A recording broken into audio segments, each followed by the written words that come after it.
Hi teachers, this is Sal Khan here from Khan Academy, and welcome to Course Mastery.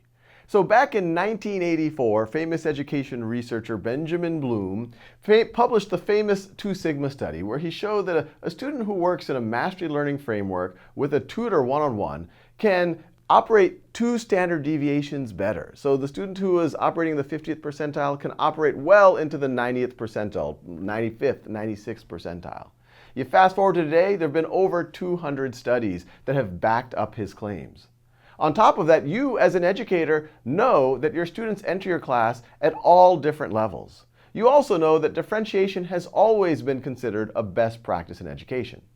The hard part, however, is how do you do that with 25, 30, 35 kids in the classroom?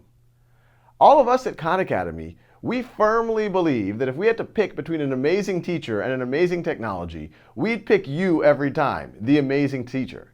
Luckily, we don't have to make that trade-off, and so we're thinking about how can we empower you, an amazing teacher, with as powerful technology as possible. And that's what Course Mastery is.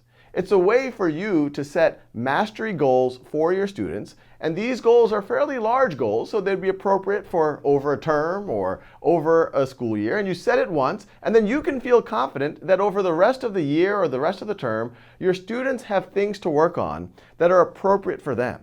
They'll be able to learn at their own time and pace, master concepts at their own time and pace, consistent with Benjamin Bloom's work, and remediate their gaps as necessary. And multiple studies have shown that when students on Khan Academy are able to engage in mastery learning, learn at their own time and pace, for even 30 minutes or more per week, so say 45 minutes a week or 1 class period a week, they're able to accelerate their learning as measured by standardized benchmark exams by 20 or 30%.